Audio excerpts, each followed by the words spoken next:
Bonjour à toutes et à tous.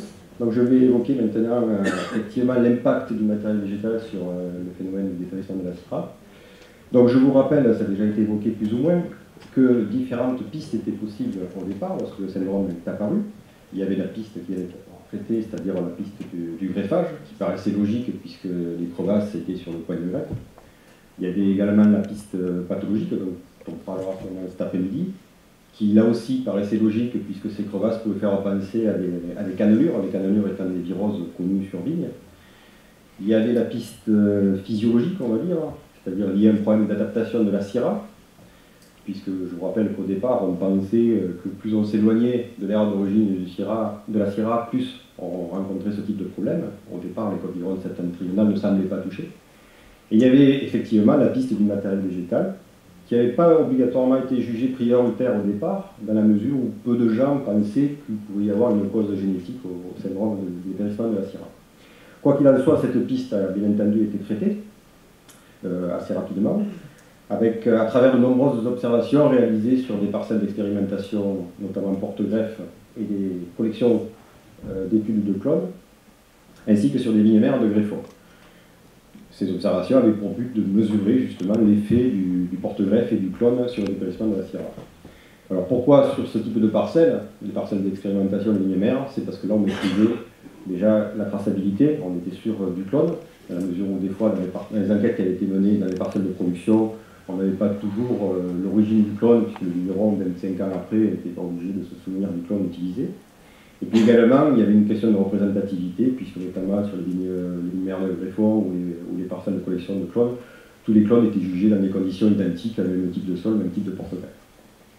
Donc tout d'abord, sur les aspects porte-greffe, vous pouvez voir que 5 essais ont fait l'objet d'un suivi précis entre 2002 et 2003, donc suivi réalisé par les équipes de l'IFEV et tous les partenaires qui ont travaillé sur le sujet, notamment les chambres d'agriculture. 5 essais, un dans l'Aude, un dans la Drôme, 2 dans le Gard et un dans le Vaucluse. Et les résultats de ces observations, vous les avez sur ce graphique. Et donc vous pouvez voir qu'en fait aucun porte-greffe n'est à l'abri du problème du dépérissement de la syrah. Vous voyez que entre guillemets, les moins touchés sont autour de plus de 30% de taux de crevasse observés sur les points de greffe. Donc il s'agissait des porte-greffes type 5dB, Rifaria en 203,5. Mais les différences n'étaient pas obligatoirement très significatives. Il y avait aussi, d'autre part, vous pouvez observer que notamment sur le SO4, il y avait une grande variabilité selon les sites d'expérimentation. On avait l'impression que le porte-greffe ne se comportait pas de la même façon selon les sites. Mais la conclusion qu'on pouvait en tirer, c'est quand même qu'il y avait un effet au niveau du 99 Richter et du 110 Richter qui semblait plus sensible quand même que l'ensemble des autres porte-greffes.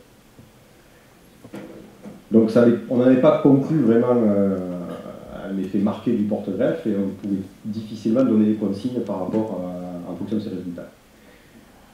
Au niveau du clone, donc là aussi, des travaux importants d'observation ont été conduits sur une quarantaine de parcelles.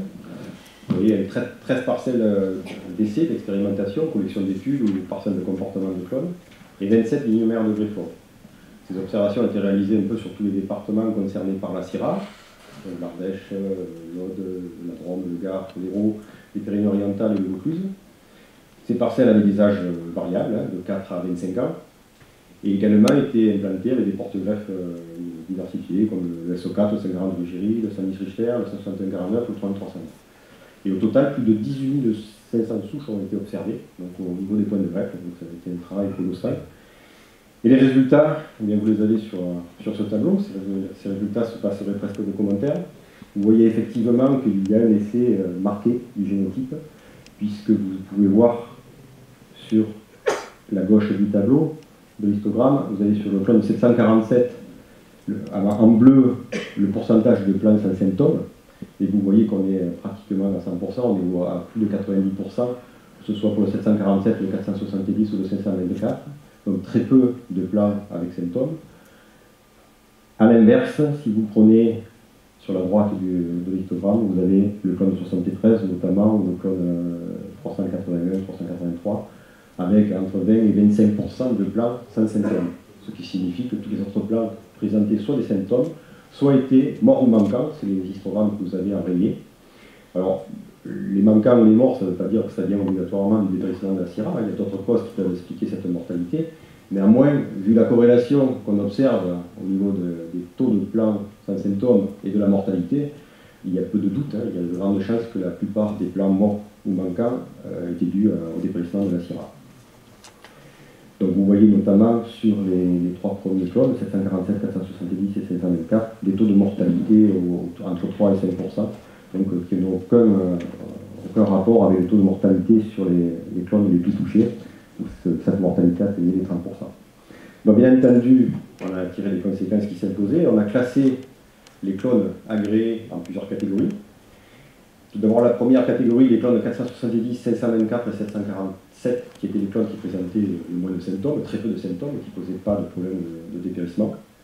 Le 471, c'était quand même pas tout à fait la même catégorie, il présentait quand même un peu plus de symptômes que les trois précédents.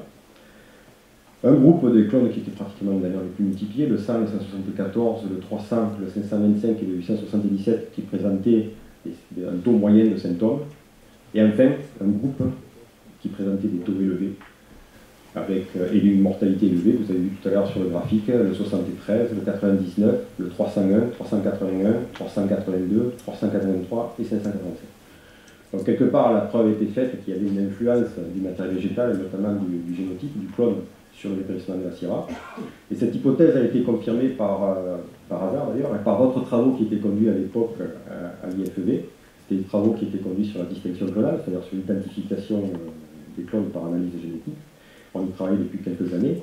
Et la Syrah a été choisie comme cépage cobaye, on va dire, pour plusieurs raisons. D'abord, sur un plan pratique, c'est un cépage où il y avait une bonne variabilité au niveau des clones, c'est-à-dire entre 470 et un clone de 100, il y avait des différences de comportement marquées. Donc c'était intéressant pour les analyses génétiques et pour la corrélation entre ces résultats et les aspects agronomiques. Mais il y avait aussi justement ces problèmes de dépérissement où on avait un souci de traçabilité. On voulait vérifier l'identité des clones, notamment dans les parcelles de production, pour confirmer les résultats qu'on avait obtenus sur les lignes mères de greffon et sur les parcelles d'essai. Donc ces travaux de distinction clonale ont été réalisés à partir d'une technique basée sur les marqueurs microsatellites. Plus de 300 marqueurs ont été testés. Au final, il n'y en a que 3 qui ont montré du polymorphisme sur les 16 clones agréés, c'est-à-dire qu'on arrivait avec ces 3 marqueurs à séparer les clones entre eux. Donc je vous passe le nom de ces marqueurs, on va retenir juste 5G7, 2D11 et 6F1.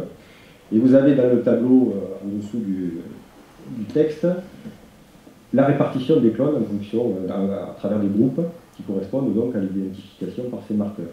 Et vous pouvez voir donc que dans le groupe 1 se trouve uniquement le clone 470, dans le groupe 2 les clones 524 et 747.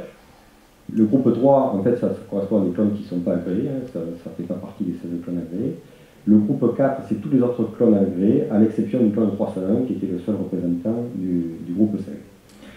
Et vous avez pu voir de vous-même qu'il y avait apparemment une corrélation entre la sensibilité des clones et le profil observé avec le marqueur 5G7, puisque les 3 clones les moins sensibles ne posaient pas de problème de dépérissement, c'est-à-dire le 470, 524 et 747, présentaient tous un profil A avec le marqueur 5G7, alors que tous les autres clones, plus sensibles, moyennement à très sensibles, présentaient un profil B.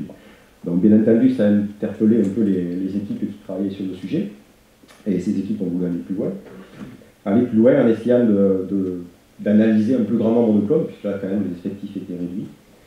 Et ces essais ont porté sur en tout 368 accessions qui ont été donc analysées au niveau génétique et observées au niveau des points de greffe. Et vous pouvez voir que ces résultats sont parlants d'eux-mêmes. Donc les 368 accessions, elles ont été obtenues à partir des clones présents dans les conservatoires de Mercurol notamment, les collections d'études, tous les clones qui sont conservés dans le conservatoire de Spiget de l'IFEV, ainsi que les clones agréés. Et vous pouvez voir qu'on a obtenu une corrélation qui n'est pas parfaite, qui n'est pas 100% bien entendu, mais qui est très élevée, puisque 87% des clones qui présentaient le profil A étaient effectivement peu sensibles au dépérissement de la Syrah, et que 87% des clones qui présentaient le profil B étaient sensibles au dépérissement de la Syrah. Donc ça confortait, ça confirmait les observations qu'on avait fait également sur les observations sur l'univers de greffon, les porte-greffes. Il y avait bien un effet du matériel végétal et du génotype sur le dépérissement de la Syrah. Et grâce à ces études, on a pu obtenir un nouvel outil d'aide à la sélection, qui consistait à un marqueur génétique, puisque ce marqueur génétique nous permettait dorénavant, avant d'analyser le clone, de l'observer, d'observer les symptômes, etc., de pouvoir déjà préfigurer de ce qui pouvait donner plus tard vis-à-vis du dépérissement de la Syrah. Donc c'était un outil plus important pour nous, pour les futures sélections. Donc en résumé, sur l'impact du matériel végétal, un effet marqué du matériel végétal, un effet prédisposant notable. Ça ne veut pas dire que parce que vous avez du clone 383, automatiquement vous allez avoir 30% de manquant dans les 5 ans qui suivent, mais ça veut dire que le risque de dépérissement est très fort. Le risque était suffisamment fort puisque, pour qu'avec en concertation avec nos partenaires et avec l'appui du CTPS, où sont représentés également la profession viticole et pécuniaire, il a été décidé de proposer la radiation des clones les plus sensibles, à savoir le 73, le 99, le 301, le 381, le 382, le 383 et 587. Et actuellement, les seuls clones conseillés à la plantation sont le 470, le 524 et le 747. Donc les autres clones sont toujours agréés, hein, les clones style 100, 174, 300, il va y avoir 725 et 877 également. Maintenant, vous trouverez peut-être un peu de techniciens pour prendre le risque de vous les conseiller, puisque même s'ils sont moins sensibles que les clones qui ont été radiés, le risque existe toujours. Au niveau des porte-greffes, donc là je vais passer vite, puisque vous avez compris que l'effet porte-greffe est nettement inférieur à l'effet génotype, à l'effet clone. Et donc même s'il convient d'être prudent avec le 99 Richter et le 100 Richter, c'est des porte-greffes qui peuvent être utilisés sans problème si on les utilise avec des clones peu sensibles, comme le 470, le 524, le 747. Autre conclusion et conséquence de ces travaux, c'est la découverte, comme je vous le disais tout à l'heure, de ce marqueur génétique. Et je tenais à signaler que c'est quand même l'utilisation de ce marqueur génétique est le premier cas concret de sélection clonale assistée par marqueur. Ça préfigure peut-être ce que sera la sélection clonale dans quelques années, c'est-à-dire qu'à partir d'analyses génétiques, on pourra imaginer ce comportement du clone vis-à-vis de certains, en fonction de certains critères, et effectivement faire une présélection et mettre en collection d'études que les clones issus de cette présélection. Et donc pour conclure, effectivement il y a un effet du matériel végétal, mais ces travaux ont permis quand même de montrer qu'il y a des solutions, la solution existe. Les problèmes du dépérissement de la Syrah pour les futures plantations est résolu. Pas résolu pour les plantations en place, mais est résolu pour les futures plantations, puisqu'il suffit de faire appel aux clones non sensibles, comme le 470, le 724 et le 747, ou alors aux nouvelles sélections qui ne vont pas tarder à arriver, qui vont permettre de compléter une gamme de clones de Syrah performants, représentatifs de la variabilité naturelle du cépage, mais également non dépérissable. Et je laisserai la parole à Nicolas Sermon pour vous en dire plus.